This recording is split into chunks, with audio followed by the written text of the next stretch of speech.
In this lecture, we're going to be talking about the overview of a marketing plan, what it is, why it's important, and its basic components. And then we're going to zero in on the first big section of the marketing plan, which is also referred to as the marketing strategy. This is another really important lecture for you because, as you see on the syllabus, one of your assignments is to actually write a digital marketing plan. And so I'll kind of highlight some of the stuff throughout that I think is important for the assignment, but also make sure you read the digital marketing plan assignment and see how this all correlates, and let us know if you have any questions about that assignment. So without further ado, let's get into talking about the marketing plan. A marketing plan is a document, for those of you who don't know, that houses the main strategy for how a company is going to reach their objectives from a marketing perspective. So if they want to sell more units of something, or they want to increase their brand awareness or increase their market share, for example, the marketing plan is a document that sets up a roadmap for how the company is going to go about doing that. There's lots of different types of marketing plans and lots of different size marketing plans that are out there. When I first started at the ad agency, the marketing plan was 200 to 300 pages long, and it was in a big binder, and it took forever to work on. And once it was put together, we would present it to the client. The client would ooh and ah, and then I'm pretty sure the client took it and put it on a shelf and never looked at it again. So because of that, and with the advent of all of these other great tools and technologies that we have today, marketing plans are becoming a little bit smaller and more focused in nature. So we can have marketing plans that focus on a particular product line, or that focus particularly on one customer segment. Or we can have marketing plans that talk about only one particular sub-team of marketing. So only doing a digital marketing plan, or only doing a traditional advertising and marketing plan. Or it can be any combination thereof. You can also still have that big, all-encompassing, more broad-based marketing plan that has all the different channels and all the different tools and all the different segments. So what makes sense for one organization might not always make sense for another. So one of the biggest challenges that companies have is figuring out, once they decide to write a marketing plan, to determine which plan really is the right plan for them. But regardless of the size or the scope of the plan, there are some common components across all marketing plans. And that's what's listed out here. There's usually 3 broad sections. The first section is referred to as the marketing strategy. This really sets the tone for the rest of the document, and really for the rest of the strategic decision making that happens as it relates to the product or the service that you're trying to market and to promote. So in the marketing strategy section, there's 2 main areas. We have what's referred to as the organization overview, and then we'll have the situation analysis, like you see here. These are the 2 that we're really going to hone in on in the rest of this lecture. So I'll kind of skip over that because we'll jump back to that in a minute. In the second section, it's really the implementation section. So the first piece, the marketing strategy, sets up the company, who the company is, kind of the company profile, what the company's objectives are, and then talks about how does the company fit into the broader marketplace, and how is this all going to kind of work together? What is it we're trying to achieve given our current environment, given our current situational analysis? Once that all sets up, then we move into the second section, which is referred to as the implementation section. And this is where we think about, now that we know who the company is, the product that we're trying to market, and where that all fits in, how are we going to figure out who our target audience is, what's most important to them, how can we really target specific segments if we have more than one segment, and really position our brand, our product, our service in a way that lets our target audiences know that our product or service will actually satisfy the needs and their needs and wants for this particular product or service. So we talk about the market section. And then the second main piece within implementation is the marketing mix. And I'm sure most of you have heard of this before. It's probably one of the most common components of any marketing class, or knowledge base. And that's really the 4 P's: the product, the price, the place, and the promotion. So once we know what the product is and what it is we're going to sell, we need to know how much we're going to sell it for. How are we going to price it in such a way that we are above our break-even point and we're actually making a profit? We're going to think about where we want to sell the product. Is it online only? Is it offline only? Is it a mix of the two? Are they in wholesale stores? Are they in boutique stores? How and where will the product be distributed is what falls under the place. And then the last one is the promotion, which is how are we going to let our target audience know that the product is actually, one, available to them, let them know that it meets their needs and wants, and then 2, tell them where they can go buy it. Because it's not enough just to tell them that this wonderful product or service exists, but we have to let them know where to go get it. So when we're thinking about the promotion piece, and we have those 2 components, that it's available, where to get it, and then we also need to think about how are we going to say that to them. We need to craft our messages and put together our promotional strategies in a way that's going to resonate with our target audiences. So we want to use the right type of tonality when we think about how to talk about or present the product. We also need to think about where we're going to run these promotional messages and create this awareness, create the buzz, let people know that it exists. If our market is only streaming TV online, it does not make sense to run traditional broadcast commercials.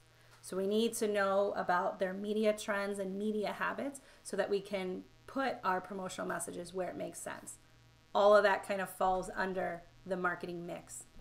And then the last piece, and a piece very important to us, is the metrics, the ongoing evaluation and monitoring. How are we going to know that this plan is working? Are we going to track leads, website visits, number of products sold, types of products sold, increase in brand awareness, increase in brand loyalty and repurchase? We have to think about all of that. How are we going to evaluate and monitor the success of this plan? And then we should also think about the plan as it's a fluid document. It's always evolving, it's always changing. Not weekly, that would be ridiculous, but as it makes sense, as the market changes, as new trends emerge, the document needs to be strong enough to give a roadmap to help make decisions and focus and make sure that the things that are going on inside the company and inside the marketing organization, the decisions being made are driving to that ultimate objective that was outlaid in the marketing strategy.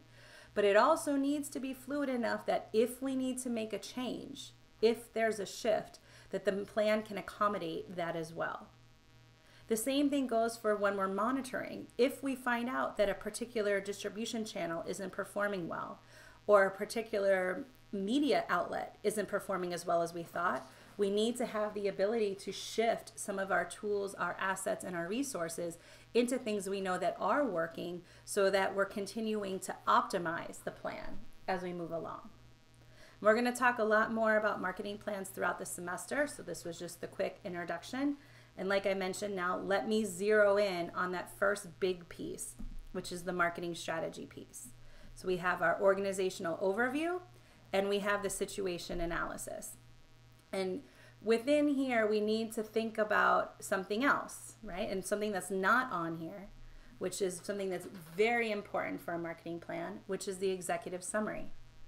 The executive summary is a written piece of the document that summarizes everything else that's in the plan.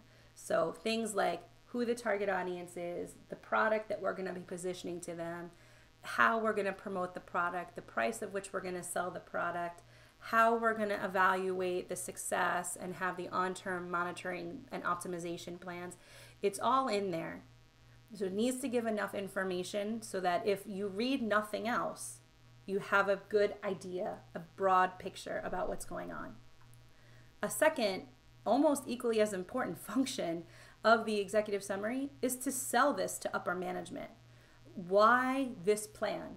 Why is this the plan that makes the most sense to meet the company's or the department's objectives? What did you go through to make these decisions? You really do have to sell it, not just so that they read the plan. Of course, we want them to read the plan, but even more importantly, we want them to buy off on the plan, to agree that this is the right plan, to release the funds so that you can actually pay for the cost of implementing this plan. So when you think about the executive summary, it's the very first thing that should go on a plan, even before the marketing strategy section. Here's a bunch of questions that you can ask yourself about your product or about your service that can kind of help shape the story and the setup for the rest of the plan. Here's the tricky part. This should be the very last thing that you write when you're putting together a marketing plan. So while it's the thing that comes first in the document, it's always the thing that's written the last piece. And that's because while you might think you know and have an outline of this roadmap, until you're actually in the planning process, things are going to continue to change. So extremely important, needs to be there, but make sure you wait and you write it at the end. Okay, now we can talk about the marketing strategy section. So remember, we have two pieces to the marketing strategy. We have the organizational overview and we have the situation analysis. Within the organization overview, there's two main components. We have kind of the company overview, or what you can think of as the company profile. Things like who the company is, a little bit of the company history, the products that the company sells, the product mix, particularly if you're only focusing on one specific product in the company's portfolio, and kind of like a state of the union. How is the company doing? You'll have some financial information in there. You might even want to compare the company's current state of the union to your top competitor, your top 3 competitors, or even the industry as a whole. It'll also have a company mission. Sometimes it'll come with the mission, the vision, the values. Again, just a little bit more about who the company is. It seems kind of weird to put this information in a marketing plan. I realize that. Everyone should know who the company is, right? But that's not always the case. Sometimes that information gets lost in translation. Sometimes employees only hear about that information in the orientation and then they never hear about it again and they forget it. But as we're going to make decisions and put together strategic plans for the company, we need to make sure that these decisions that we make fit with who the company is and who the company is trying to be. And so it's good to put that refresher into the marketing plan as part of the organizational overview. The second piece of the marketing strategy is the situation analysis, kind of feeding off of that State of the Union piece. So this is where we want to talk about how the industry is doing as a whole. How big is the market? Have there been any changes in the market, shifts in the type of customers, shift in the number of customers, shift in company needs? Then once you kind of go through that piece, you can think about how are you going to position the product? Is there a hole, a gap somewhere that your product or service can fill that the rest of the market cannot? What is unique about our product or service? You might have heard the term before, USP, unique selling proposition. Why is our product the right product? And how is that product different from the other ones that are out there in our competitive market space? All that information we want to put up front. Why? Because we can use things like the USP and the needs statements.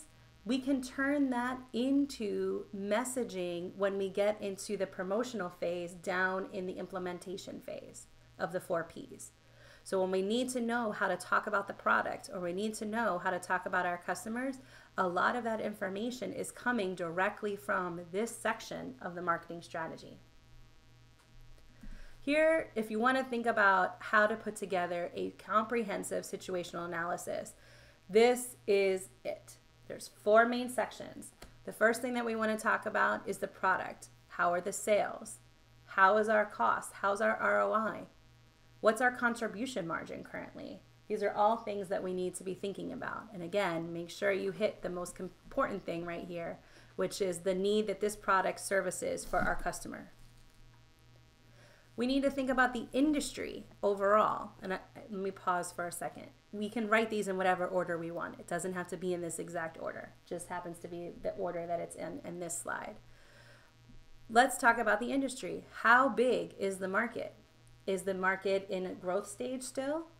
Is it in maturation? Is it declining? Where are we in the market life cycle? How profitable is the organization compared to the overall profitability of the industry? What are the current trends? We've talked about some of this stuff already, and you know some sources hopefully now on where you can find this information. And then we also need to look at what's referred to as the macro environmental factors. So these are things that have nothing to do with our industry or nothing to do with our company, for example, or at least at first glance. Things like, how is the overall economy doing? If the consumer confidence is low, for example, people aren't going to buy as much. That's going to impact our sales plans and our marketing plans. What's going on with the government? How are people feeling about what's going on in politics? Are there any new laws? All of these things can influence consumers' thought processes, consumer behavior, but it can also impact how the company is able to do business. If there are new tax or tariffs that are implemented, then that's going to have a direct impact on the company's bottom line. All things that we need to keep up with and be aware of. And then lastly, technology. Technology overall has had a huge increase on how companies market to their customers. It's not just a one-way communication anymore, and a company telling their customer how great their product or service is. They can go online on their phone and find out what other people are saying, how it's rated, how it's made, where it's made, which ones are better than others. There's so many pieces of technology that influence how we can do business today. Again, need to stay on top of that. We can think about the company. This is where your USP comes in and what is unique about your company or your service versus the rest of the industry. What distribution channels are we currently using? How are the customers currently able to access our product? Are there new channels that we could consider? Are there channels that we should think about removing? Is there an up-and-coming channel? Again, things for consideration. And finally, we need to think about the buyer. We need to think about who they are, of course, but we want to think about the size. How many of them are there? Is there a way for me to get more out of my existing customers, get them to purchase more products, purchase more frequently? How can I grow my customer base and bring in and attract potential buyers and turn them into new customers? Let's talk about psychographics and demographics for a minute. Notice that I put psychographics before demographics. So we can think about who the customer is, and we have a pretty decent idea usually in terms of the information about more demographic. How old they are, where they live, what their income is. We have access to a lot of this information. But if we focus in on the demographic first, we might be missing a much larger piece of our buyer pie. Let's think about psychographics first. Who could potentially buy the product? And it doesn't always have to be the end user, because as you know, there are purchasers and there are end users, and sometimes they're not the same. So if we think about who buys the product or who could potentially use the product first and think about all of those segments, then layer in the demographics afterwards, you'll usually come up with a bigger piece of the buyer pie than if you started with demographics first. And then once you have those other pieces, you can start to look for patterns and trends in terms of their consumer behavior or kind of the psychology behind their buying process. What did they think about in the search phase? And what did they think about in the weighing of the alternatives? And how did they actually make the selection? And would they make that selection again in the future? Can I project the next time that they're going to want to buy my product?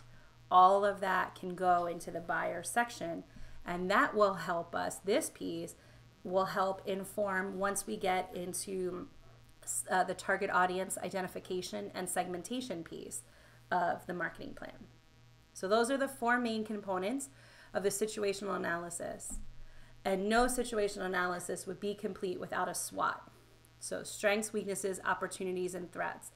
The SWOT is a great final tool to put into the end of this marketing strategy piece because it can kind of combines what's going on inside the organization with what's going on outside the organization all in one place. So it's a great summary tool and really can help companies think beyond what's going on in their little department or in the micro area that they work in and see how that fits into the company's bigger picture, the industry's bigger picture, and the macro environmental bigger picture. Those are the main components of that first piece of the marketing plan, the marketing strategy. But I want to show you something kind of cool, or as I've probably mentioned in class before, and if I haven't mentioned it yet, I'll tell you now, I'm a nerd and I play it really fast and loose with terms like cool and fun, but I think this is very cool. If you remember this visual that's over here on the left, this is the marketing information system that we talked about a few lectures ago. And we have the 4 components of the marketing information system. Over here on the right are the different inputs that we want to try and figure out when we're putting together our marketing strategy, both in terms of the organizational overview and in terms of the situational analysis. So I want to challenge you a little bit to think about how are these things related. So if we look at the first piece, the internal records piece, you can look at the internal records to help answer the products piece over here. Your sales data, your sales costs. A lot of that information will already be included in your company's company records. When I'm trying to figure out the size of the market and the growth of the market, what's going on, that's where I'm going to rely on all the sources that we talked about for the marketing intelligence piece. Remember, I already showed you a lot of different databases and websites where you can start to find this information quickly and inexpensively. So use what you learned from the marketing intelligence lecture piece to help you with this industry thing over here. When we need to figure out who the buyer is, what's important to them, how can I help them, and even here the product and needs, that how the product meets their needs, that's when we're going to go and look for the information that we already have in the DSS or inside the CRM or the company's big data warehouse. So we can use a lot of the stuff that we already talked about to help you find information to fill out each of these different buckets, right? As far as the company overview, state of the union, company mission, a lot of that stuff could be housed in your company's orientation documents, could be found in your company's media kits, documents that you can find online, what they put in their their press releases that they post on the website. A lot of information can be found within that.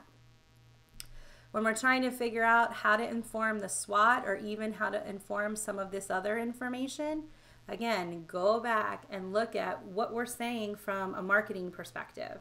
What are we saying in our DSS? What messages are out there? Or what is the competition saying that we can look at when we look at our marketing intelligence? And is there a specific space that we can claim that the competition is not claiming?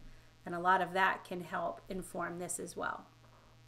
So the point of this lecture was to introduce the idea of the marketing plan to you, talk a little bit about the different types of marketing plans that we have, go over the common components in most marketing plans, and then really zero in on the first section of the marketing plan, which was the marketing strategy. And then finally to show how the marketing information system can be used to help inform and start to fill out that strategy section of your plan.